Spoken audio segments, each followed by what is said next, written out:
Hello, Namaskar. This is Firstpost and you're watching Vantage with me, Palki Sharma.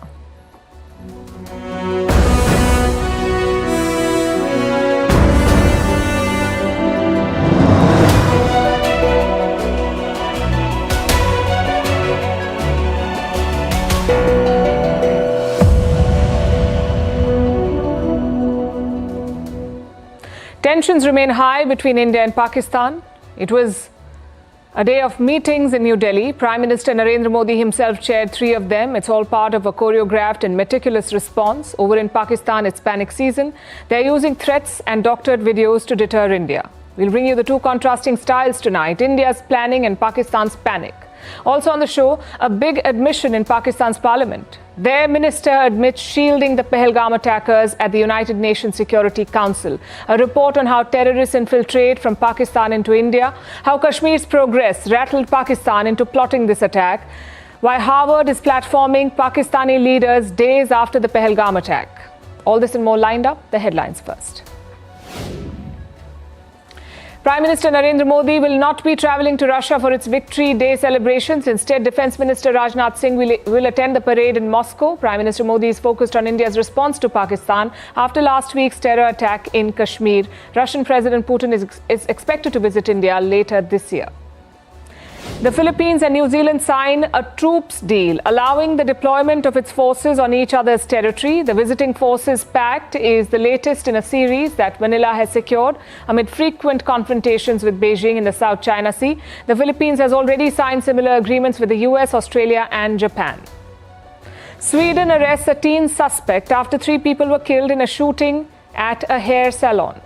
The assailant fled the scene, triggering a manhunt. The attack took place in the city, which is the home base for 2 of Sweden's most notorious gang leaders. For years, the Scandinavian country has struggled to rein in gang violence. Germany's Chancellor-in-waiting Friedrich Merz clears the final hurdle in forming a new government. The centre-left Social Democratic Party agrees to a coalition deal with his Conservative alliance. Merz will assume office next Tuesday, ending half a year of political paralysis in Europe's top economy. And Taiwan says Somalia is blocking entry to the self-ruled island's passport holders, alleges pressure from China on the East African country. Beijing has welcomed the ban. This move comes as Taiwan forges closer ties with the breakaway African region of Somaliland.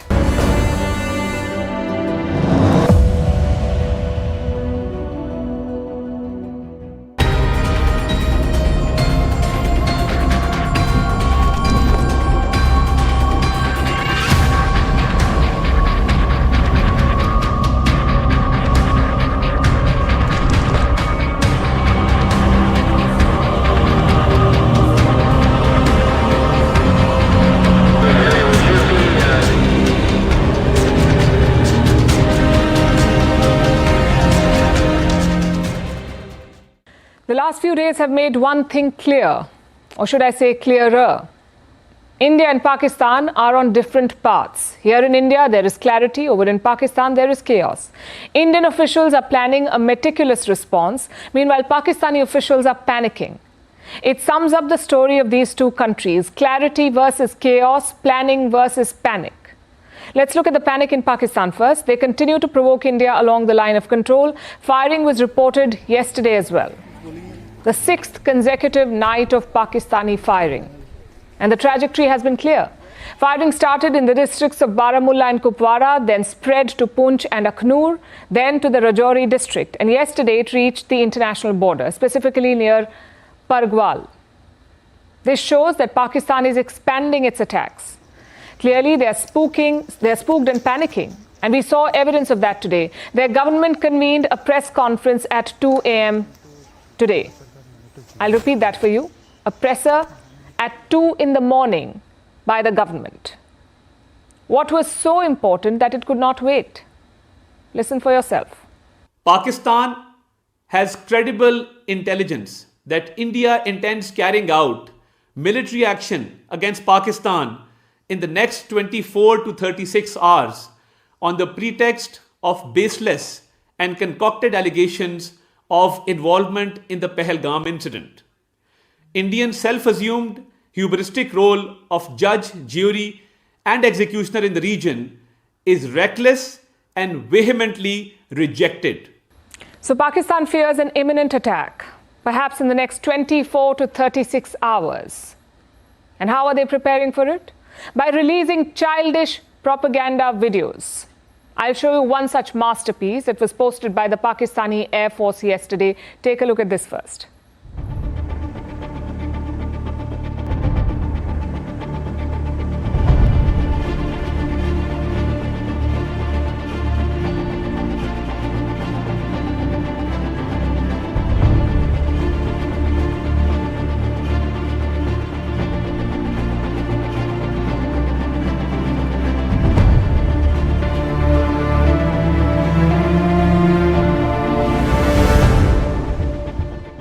Very pacey and explosive, isn't it? But it's mostly fake. You see these videos and graphics, all copied from the game Call of Duty. This rocket launch, cropped from SpaceX's recent mission. And these air defense systems, well, Pakistan doesn't even have them. These are Russian S-300 or S-400 air defenses. India has them, Pakistan does not. I know these are tense times in the region, but frankly, this is laughable. How can a serious military post a video like this? But then again, this is Pakistan's military. They are known for deceit and falsehoods. So Islamabad's strategy is pretty clear: spread panic and cry victim. Which brings us to this side of the border. India's response is being planned meticulously. Yesterday, Prime Minister Modi chaired a key meeting. 6 top officials were part of it. The Indian Army Chief, the Navy Chief, the Air Force Chief, the Chief of Defence Staff, the Indian Defence Minister and the National Security Advisor. They were all together. Reports say the Prime Minister expressed full confidence in the military. He also gave them a free hand, meaning the armed forces can decide on the response. They can decide on the mode, the target and the timing.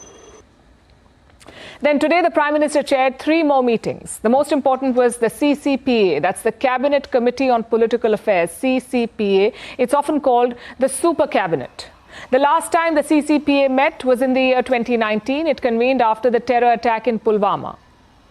After the meeting, Pakistan's trade status was downgraded. Then days later, India carried out the Balakot airstrike. So clearly, the CCPA is a key body. After this meeting, the Union Cabinet also convened. It was the first full cabinet meeting since the attack in Pahalgam. Now, all of this tells a story. Just contrast the actions of Pakistan and India. You've got Pakistani ministers running their mouths on foreign media. Then hours later, retracting what they said. You've also got junior ministers calling press conferences at 2 a.m. It's a picture of chaos and panic. Now look at India's response. First, the Cabinet Committee on Security met.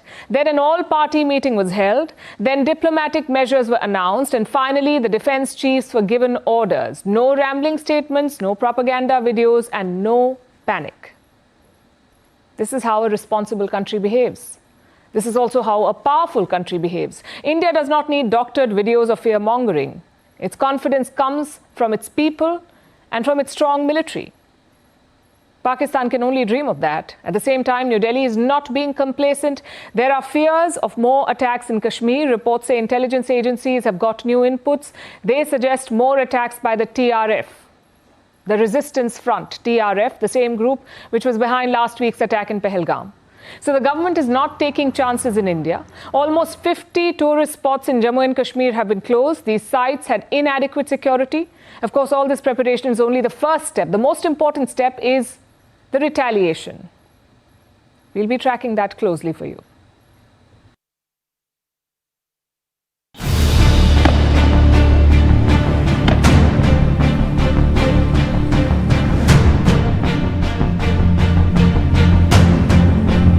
ये वहाँ इस तरह का वाक़या दुनिया में कहीं हो जहाँ पर एक्सप्रेस में भी हो।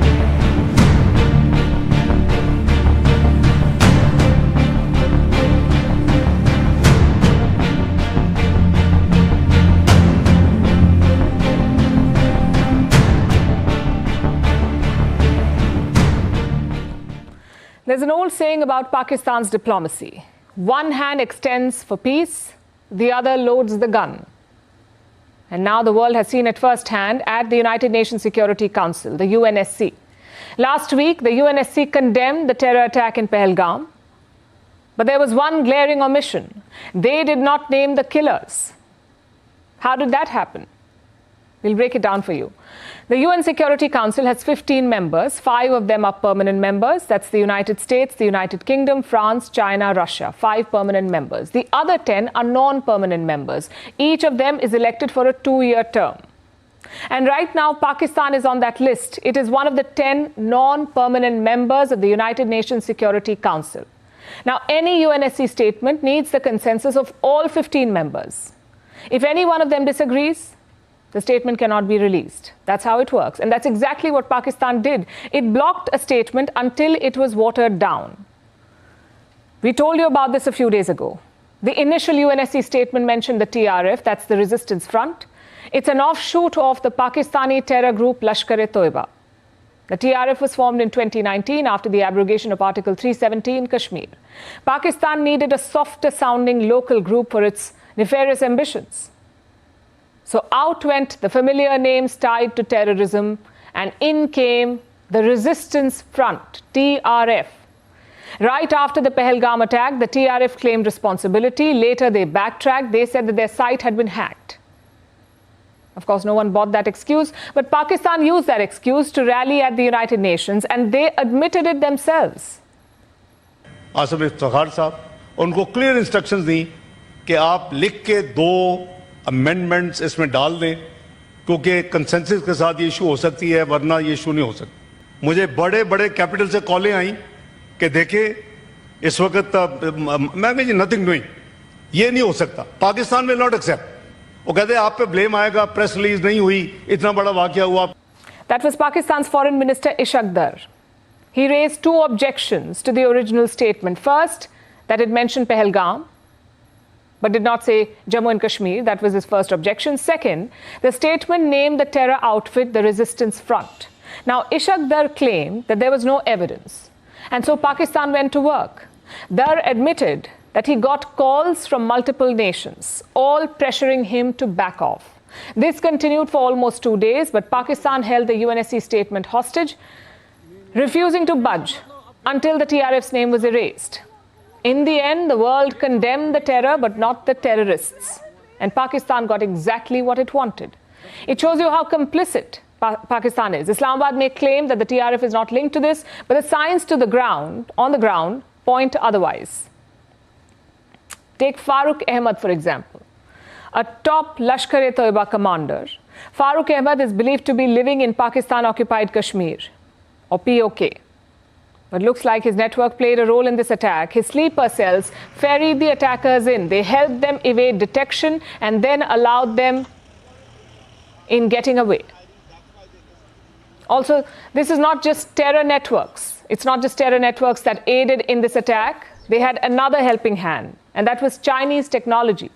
The terrorists were carrying equipment linked to China's Beidou navigation satellite system. Now, Beidou is China's own GPS alternative. But unlike GPS, Beidou does not depend on ground infrastructure. It doesn't need mobile towers. It can guide you through remote mountains with absolute precision. It can send encrypted messages. It can plot infiltration routes invisible to traditional surveillance. And this has helped the terrorists, this Chinese technology. It allowed them to move without being caught. So let's call a spade a spade. Pakistan is not a victim of terrorism. It is the factory that manufactures it and the salesman that exports it. Their whitewashing at the United Nations can scrub the statements, but it cannot wipe the blood on their hands. They shield the killers, they arm the killers, they give them high-end technology, and finally, they send those killers to India. Today it's the TRF, tomorrow it will be some other acronym, a new mask for the same old killers, because in Pakistan, terrorism is not just an accident. It is their business model.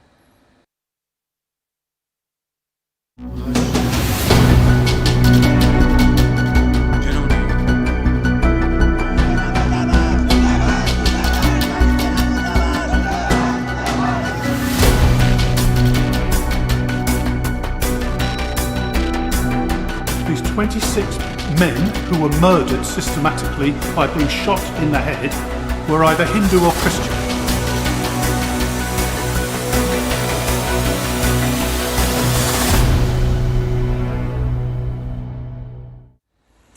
There comes a moment in every story when the villain can no longer hide from their actions. For Pakistan, that moment is now. The terror attack in Pahalgam could be the last straw. Pakistan says it was not behind it. But the world is not inclined to believe it. Not even Pakistan's traditional supporters. No matter what official statements say, it is hard to pretend that this is not a terror state. And that has left Islamabad isolated.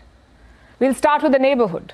In Nepal, protesters filled the streets chanting anti-Pakistan slogans. In Janakpur, they burnt posters of Pakistan's army chief Asim Munir. It is clearly evident that Hindus were targeted. The tourists were asked about their religion and then shot. This clearly shows that Hindus are being suppressed and targeted deliberately. India is taking action from its own side. Now we also want the government of Nepal to take similar action.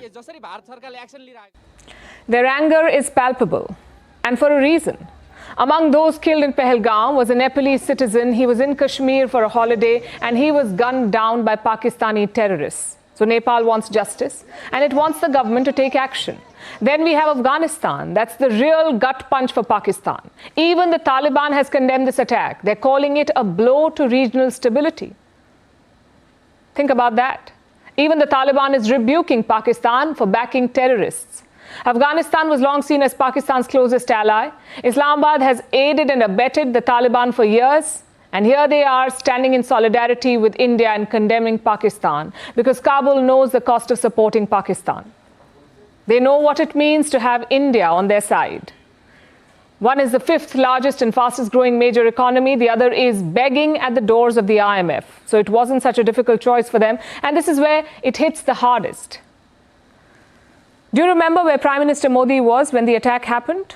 He was in Saudi Arabia. The Indian Prime Minister had to cut his trip short, and Riyadh was very clear in its statement. It strongly condemned the attack in Pahalgam. Saudi Crown Prince Mohammed bin Salman also offered India any assistance it needed. And that should be a setback for Islamabad, because Riyadh was once a stalwart supporter of Pakistan. It still is. The two nations share excellent ties. Saudi Arabia has provided financial support to Pakistan. But looks like the tide is shifting. And not just for Riyadh, for most Gulf nations. Of course, none of this has come easy or happened overnight. It has taken India years of diplomacy and engagement. So Pakistan stands isolated, but they still have some friends, the likes of Turkey and China, of course. Pakistan shares deep historical ties with Turkey. Ankara has long stood by them. It has long raised the Kashmir issue at the United Nations. And they would still want to side with Pakistan, but it's really hard to ignore the violence this time. Look at their statement. This is the Turkish statement. We are deeply saddened to learn that many people lost their lives and many others were injured in the terrorist attack which targeted civilians in Pahalgam region of Jammu and Kashmir. We condemn this heinous attack. Now, there are two things to note in the statement. One, Turkey calls it what it is, a terrorist attack. And two, they say Jammu and Kashmir. Not disputed territory, not Indian-occupied Kashmir. They say Jammu and Kashmir, which is what it is. So while Ankara may still be on Pakistan's side, this is a statement. This statement, rather, is a welcome development, a positive sign for India. Because finally, the world is seeing the full picture. Pakistan spent decades fueling terror, pretending to be a victim while playing the arsonist. This is the moment. Their mask is falling. Their old playbook, denial, deflection, distraction, is not working, and countries are finally turning away. Islamabad is left standing alone in the wreckage of its own making. Have you ever wondered how terrorists from Pakistan cross into India? By damaging the border fencing? Well, sometimes. During the thick of winter fog? Perhaps. Or by asking the Pakistani Army to give cover fire? Most definitely. But today we'll tell you about one more terror path, one that is hidden and secretive. I'm talking about tunnels. And not a one-off tunnel, but a full-fledged network of tunnels. Indian armed forces are on the task. They're investigating multiple tunnel openings, mostly in the border regions of Jammu. These are tunnels that originate from Pakistan and snake their way into India. The purpose, you ask? Cross-border terrorism. We told you how the recent Pahalgam terror attack was inspired by Hamas. But the linkages go deeper. The tunnels are a case in point. Hamas used tunnels to attack Israel. They have an extensive network of tunnels. Pakistani terrorists are now doing the same to attack India. In the last 2 decades, India has uncovered 22 tunnels. That's right, 22 tunnels. All of them originate in Pakistan and terrorists use them to enter India. Now, you may remember the Pulwama suicide bombing. 40 Indian troops were killed. This happened in 2019, and one of the key terrorists behind that attack entered India using a tunnel. Then the Nagrota army camp attack that happened in 2016. All 4 terrorists came from Pakistan using tunnels. Indian security agencies have noticed a pattern. Most of these tunnels are in the Jammu sector. Some have also been found in Samba and Kathua, which are both districts in Jammu and Kashmir. They have all one thing in common: a border with Pakistan. That's what they have in common. Indian forces say that they find more tunnels in Jammu than in Kashmir, and there's a reason why. Jammu is flat land. It is also a river basin. The soil is loose, which is perfect for digging. But it's a nightmare for spotting.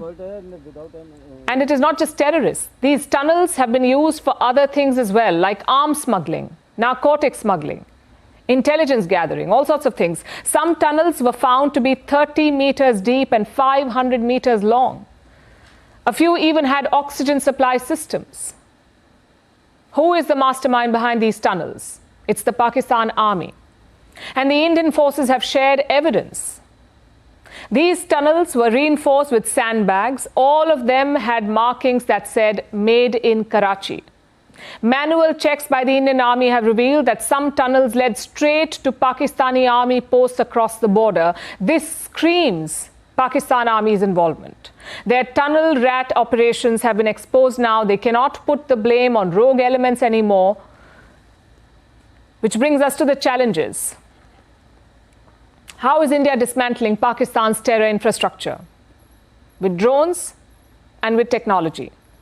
Let me explain this. Indian armed forces have deployed swarms of drones. This is in Jammu's districts. All border activity is being tracked here. Some of these drones even have ground-penetrating radars. These emit radio waves to locate underground structures, like tunnels. So that is step 1. Step 2. Seismic sensors. These have been deployed near the border. They can detect any geoactivity like digging and trenching. Even the ground vibrations made by a shovel are detected. Then there is high-quality satellite imagery. These have already been put to good use. Now let's look at step 3, artificial intelligence. AI-enabled smart fences are being installed. They are optimized for detecting human movement. But the most trusted technology is still human intelligence. No sensor can replace an informed soldier. India is implementing some tried and tested conventional methods like anti-tunnel trenches. These are deep channels dug along the border. They make detection of tunnel openings easier. So Pakistan may be digging terror tunnels, but India has dug deeper with strategy and innovation. The truth is, Islamabad's playbook has not changed one bit. It continues to export terrorists by using these tunnels. Pakistan cannot think beyond proxy wars. These tunnels are not just about infiltration. They reflect the mindset of a terror-sponsoring state. They can keep denying involvement, but these tunnels speak louder than Pakistani statements. So that's how Pakistani terrorists infiltrated India. Now let's talk about why they did it. Why now? Simply put, to derail Kashmir. The region was doing well after 2019. That's when Article 370 was abrogated. Kashmir's special power, special status was taken away. It was converted from a state into a union territory in 2019. And since then, the situation has improved. Let's look at security first. In 2019, more than 280 terror attacks had been reported. By 2024, that number was down to around 40. Attacks on security forces also came down. In 2019, 96 attacks were reported. By 2024, it had come down to 5 attacks.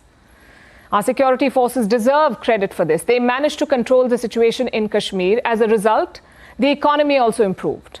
Jammu and Kashmir grew by 7.8% on average in the last 3 fiscal years. 7.8%. The national average was 7.7%. So Jammu and Kashmir did marginally better.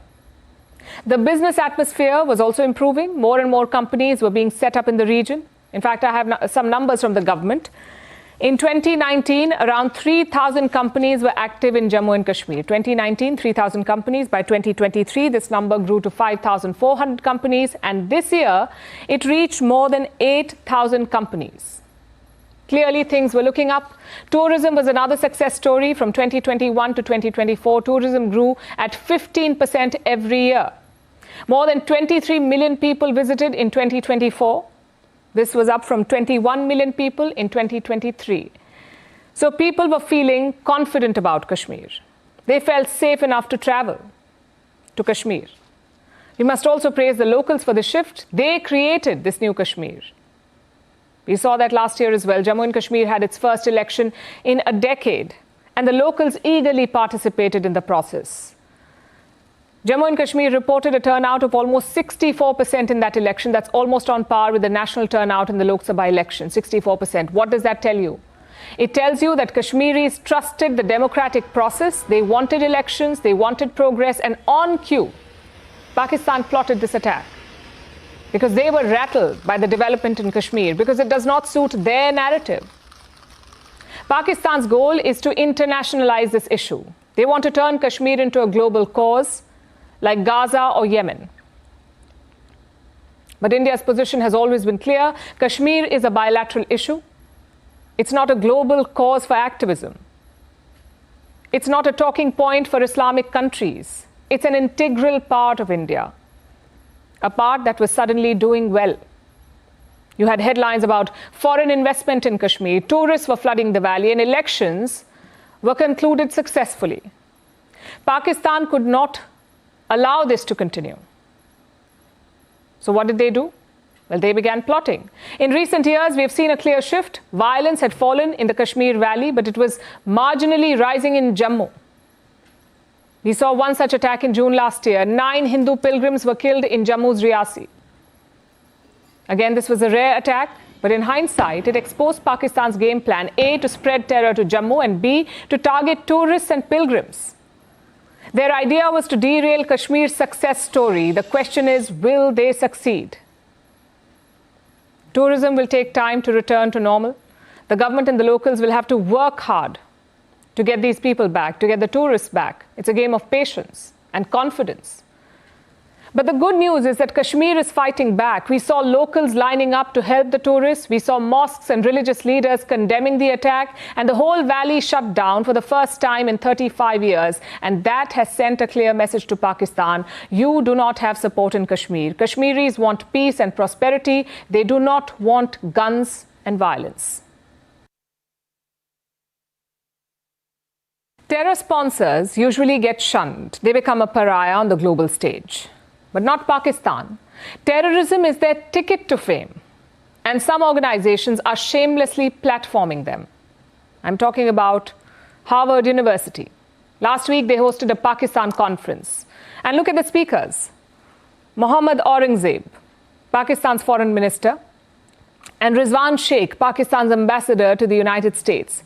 On the 27th of April, they spoke at Harvard just days after the deadly terror attack in Kashmir's Pahalgam. Indians were still in shock. The families were still grieving. The attackers were still at large. Yet what did Harvard do? They hosted Pakistani politicians at a conference. Basically, they platformed a terror sponsor. Indian students did try to protest this. They wrote a letter to the college authorities with 3 demands. 1, condemn the Kashmir attack. 2, cancel the Pakistani delegation. And 3, provide support to affected students. And what did Harvard do? Well, nothing. They went ahead with the conference anyway. Afterwards, the college released a statement. Let me quote from what they said. The institute supports academic research projects and works with other university partners. One such event was the Pakistan conference organized by students from Harvard. The students, along with their faculty advisor, independently determined the topics and speakers presenting. So Harvard is now distancing itself from what happened here. They're putting all the blame on students. Very brave of the college. Also very hypocritical, if I may add. Like I said, Indian students did flag this issue with them. It's not like the college was unaware of what was happening. They knew that the attack had happened on April 22nd. They knew Pakistan was involved. They knew Pakistani leaders were coming on the 27th. And yet, they did nothing. This is not an academic endeavor. This is whitewashing terrorism. But then again, we are talking about Harvard University. The university has a history of poor choices. Consider what happened after the Hamas attack on Israel. Rival protests broke out on campus. Instead of cracking down, Harvard University turned a blind eye. The result, both sides were hurt. Harvard conducted an internal survey recently. This is what they found. 67% Jewish students expressed discomfort on campus, and so did 80% of the Muslim students. How about that? Harvard prides itself on quality education, but it cannot even keep its students safe. It has become a hotbed of radical politics and discrimination. The question is, what is the US government doing? Is it fine with Harvard platforming terror sponsors? We haven't heard from the White House yet, but Donald Trump is not a fan of this university. He froze federal funding for them. And right now he's locked in a legal battle with Harvard. Of course, that fight is over anti-Semitism. He may not be as aggressive over Pakistan. And that's the issue here, really. Your response to terrorism cannot be dictated by your politics. It has to be free of any bias. You also cannot leave it to students. The college authorities must take the lead. And they have in the past. Let me take you back to 2018. A Saudi prince was set to deliver a lecture at Harvard. He had given the same lecture there 5 times in 15 years. But in November 2018, he was asked not to come. Do you know why? Because that year, Saudi Arabia was accused of killing a journalist, Jamal Khashoggi. If the college could step in then, why not now? Because this time there is no political will. There is no intention to hold Pakistan accountable. This is the unfortunate reality of our world. Terrorism in most places is fought by dozens of countries. Terrorism from Pakistan is left for India to handle alone. Now let's talk about Nvidia. It is the undisputed leader of AI chips. By some accounts, Nvidia controls more than 90% of the AI chip market. It is the brain behind ChatGPT, but Nvidia now seems to have competition from China's Huawei. Huawei is testing its newest and most powerful artificial intelligence processor, one that it hopes can replace Nvidia chips. What will this mean for the American company? And can China dethrone Nvidia in this chip war? Our next report explores. In the high-stakes arms race for artificial intelligence, it's Nvidia's green logo that casts the longest shadow. The company's chips are passports to the future. If you want to build a smarter chatbot, design a faster self-driving car, odds are you need Nvidia inside your machine. Nvidia controls over 90% of the AI chip market, and that's why it's valued at over $2.8 trillion. If you invested $1,000 in Nvidia a decade ago, it would be worth $228,490 today. But empires, as history teaches us, rarely go unchallenged. And somewhere behind the Great Firewall, China has been plotting for some time.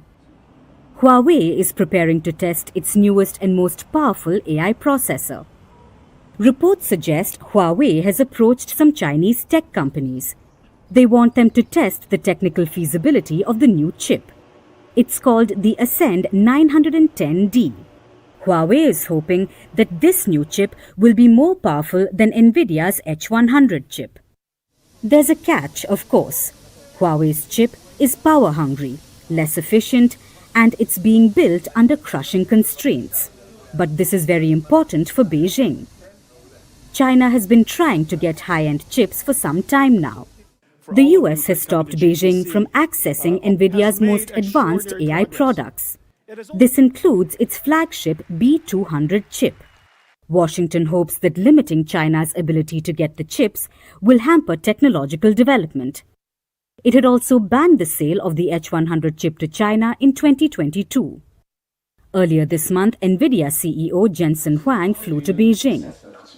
Huang met with Vice Premier He Lifeng and other Chinese officials. This was to emphasize the importance of the Chinese market, especially amid the escalating trade war. But that doesn't seem to have helped, and Huawei isn't alone. Beijing has been orchestrating a national effort, pushing companies like Cambricon Technologies to develop local alternatives. They are subsidizing purchases of Chinese chips and encouraging AI developers to buy domestic. The goal is very clear. China wants technological sovereignty. In a world increasingly built on AI, China refuses to be dependent on an American gatekeeper. In the short term, Huawei's challenge might feel more symbolic than existential. Nvidia is still the gold standard. Its software ecosystem, engineering talent and global reach give it a moat that Huawei can't easily cross. And Beijing's domestic alternatives are mainly staying within China. But look a little further ahead and the battle lines of a chip war emerge. Two separate AI ecosystems, both developing in parallel. And if Beijing keeps subsidizing its AI industry, then Nvidia may find that the biggest threat to its empire isn't competition from another US giant. It's a technological insurgency from the other side of the Pacific, one that is slow but relentless. After all, great empires are rarely toppled in a single battle. They are eroded bit by bit until the ground beneath them shifts. Now let's talk about trade, tariffs and Donald Trump. India is one step closer to a deal with the US. New Delhi could be the first to strike a deal with Washington, and we are not the ones saying this. The US president is saying it himself. Donald Trump made the declaration. Listen to this. India is coming along great. I think we'll have a deal with India. The Prime Minister, as you know, was here 3 weeks ago, and they want to make a deal. We'll see what happens. President Trump says a deal with India is on its way. The US Treasury Secretary has echoed the sentiment. His name is Scott Bessent. He is in charge of America's economic policies. Bessent is bullish on a deal with India. Here's what he said last night. As I mentioned, Vice President Vance was in India last week. I think that he and Modi made some very good progress, so I could see some announcements on India. As Trump's America First agenda unfolds, India sees itself placed strategically. So why is India a high priority for Donald Trump, and what's at stake here? Let's try and decode this. Talks are now in the final stages. US officials say the deal is done from their side. They're waiting for New Delhi's green signal. And here's what's on the table. India may offer the most favored nation status to the United States. This is what reports say, most favored nation status. This is a tag that is rarely granted by India. It is a clause in the World Trade Organization. Basically, two countries have to treat each other equally in terms of trade, which means that India and the US will have to let go of the tariffs. So most favored nation tag means easier trade. Of course, there's more to it, and it's not going to be that simple or that easy. Trump may be the US president, but he's also a tough negotiator. For him, relationships mean business. And here's what he wants from India. Lower tariffs on American goods like Harley-Davidson motorcycles, access for American dairy and agricultural goods, and less protectionism. And that last part is a sticking point, considering that the US president is the poster boy of protectionism himself. And what are India's demands? Well, first, tariff cuts on steel and aluminium. Second, easier access for Indian pharmaceuticals and textiles. Third, cooperation in tech and AI. And fourth, become the top supplier to US markets vacated by China. This is what India wants for things like iPhones and semiconductors. Now, both sides have spelled out their terms and conditions. The deal could be finalized anytime soon. What does that mean for India? Well, for starters, this could be a game changer. The US is already India's largest trading partner. Bilateral trade stands at $130 billion. So a deal could boost Indian exports, which means more jobs. It would also solidify India's position as a global manufacturing hub. And what would Trump gain? Well, optics to start with. Strike a deal with India and show that America is open for business. This would be a major foreign policy win for the US president, considering how badly the tariffs have unraveled for him. His actions sent global markets crashing. At home, his approval ratings are at an all-time low, so Trump is desperate for a deal. Here's why India is at the top of his list. For Trump, New Delhi checks all the right boxes. He has a good relationship with Prime Minister Modi, which means progress on talks should be positive. It could unlock immense opportunities for either side. Amazon has done something bold. The e-commerce giant has crossed Trump's red line. I'm talking about tariffs. Amazon wanted to show Americans the cost of Trump's policies. The plan was to list product prices and show how tariffs were being added to them. So the original price plus the tariff. Naturally, the US president was not happy. Trump dialed Amazon's founder, Jeff Bezos. The result? A retreat. Amazon has dropped the plan to display tariff prices on their website. But the White House is still fuming. They have called Amazon's intentions a hostile political act. The company's backtrack shows one thing: how easily corporate giants can bend to political pressure. So will this be the new normal in Trump's America? Our next report has more. When you're in the mood for shopping online, where do you usually scroll? Walmart, Target, or the biggest e-commerce retailer, Amazon? Well, Amazon just had a close shave with none other than US President Donald Trump. The reason? Tariffs. Amazon had big plans for its website. The e-commerce giant reportedly wanted to show Americans why their favorite products were now more expensive. Amazon planned to add the cost of tariffs to each listing and show by how much the prices had risen. Enter Donald Trump. The US president was naturally unhappy. For him, tariffs are more than a policy, they are a statement. And Trump did what he claims he does best: negotiate a deal. Trump got on the phone, but not with the Amazon Group's president, Andy Jassy, but with Amazon's founder, Jeff Bezos. Great. Jeff Bezos was very nice. He was terrific. He solved the problem very quickly. And he did the right thing, and he's a good guy. Within hours, Amazon issued a clarification that it had no plans of adding tariffs to its website. But the U-turn wasn't enough. The White House was livid, and Press Secretary Caroline Leavitt came out swinging. This is a hostile and political act by Amazon. Why didn't Amazon do this when the Biden administration hiked inflation to the highest level in 40 years? And I would also add that it's not a surprise because, as Reuters recently wrote, Amazon has partnered with a Chinese propaganda arm. Now let's look at the facts. The tariffs are no small matter. They are the reason why Americans are paying more. Almost 70% of all listed goods on Amazon are from China. The tariffs mean that these products will be costlier. What Amazon tried to do was definitely bold. But were they fighting for the customer or picking a fight with Trump? We're going to make a lot of changes. Either way, they are now towing Trump's line.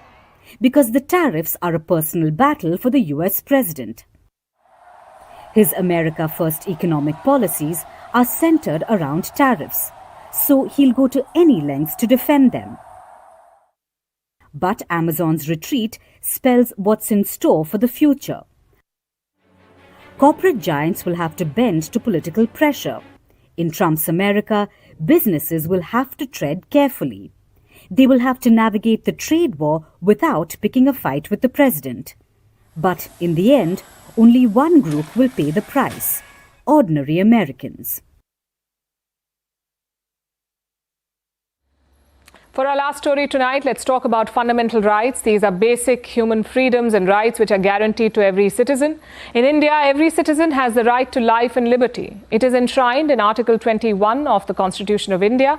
And now, the country's apex court has passed a landmark ruling. That's the Supreme Court of India. It says that the right to life also includes the right to digital access. Meaning, digital access is now a fundamental right in India. It is guaranteed to every Indian citizen. And the state has an obligation to bridge the digital divide. So what is behind this ruling? And will it work on the ground? Here's a report. Pragya Prasoon was 22 when a man threw acid at her. She had 47% burns. She went through 9 surgeries. After surviving the brutal attack, she set up a home, had 2 daughters, and started rebuilding her life. But the problems were far from over. In 2023, she tried opening a bank account. As per the mandatory digital verification, KYC or Know Your Customer, Prasoon had to undergo several tasks, including visual verification checks, such as capturing a live photograph by blinking her eyes. But Prasoon couldn't do it. The acid attack had left her eyes disfigured. So she couldn't open her bank account. Soon, outrage on social media followed. The bank made an exception. Prasoon got her account, and that is when she vowed to bring about change. She filed petitions in court, raising concerns about how disabled persons, including acid attack survivors, find it nearly impossible to complete the KYC process successfully. And now, in response to the public interest litigations, India's apex court has passed a landmark judgment. The Supreme Court has ruled that digital access is a fundamental right, meaning it is a basic and inherent liberty, guaranteed to every Indian citizen. The order says inclusive and meaningful digital access to governance and welfare part of the fundamental right to life and liberty. It says that the state has an obligation to create an inclusive digital ecosystem for the marginalized, underprivileged, vulnerable, disabled, and historically excluded sections. Now, this may be surprising.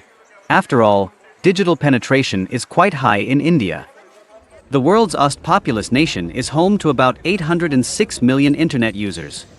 But this doesn't mean that they all have equal access to digital welfare instruments. For instance, as per government data, only 24% of rural households have internet access, compared to 66% in cities. According to the apex court, there is an unfriendly digital atmosphere in the country. At a time when access to education, healthcare, and economic opportunities is increasingly allowed via digital means. The digital divide has crippled the disadvantaged sections of the country. So, the court has issued 20 directions to the government to improve the digital KYC process. This includes making sure that citizens with disfigurement or impairments can establish their identity digitally to access essential services. It also mandates greater digital inclusion of India's rural populations, senior citizens, economically weaker communities, and linguistic minorities. After all, bridging the digital divide is not just a policy issue. In today's world, it is imperative to life itself, to a life of dignity, access, and equal participation.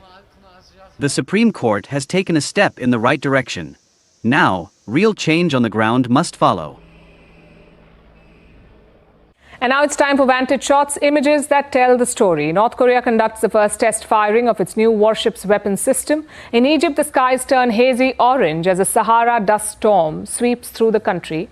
And Vietnam celebrates 50 years since the end of the war with the United States. Finally, we're taking you back in history. On this day in 1945, Adolf Hitler took his own life in an underground bunker as Soviet troops closed in on Berlin. Soon after his death, Nazi Germany surrendered to Allied forces. This marked the end of the Second World War. We're leaving you on that note. Thank you for watching. We'll see you tomorrow.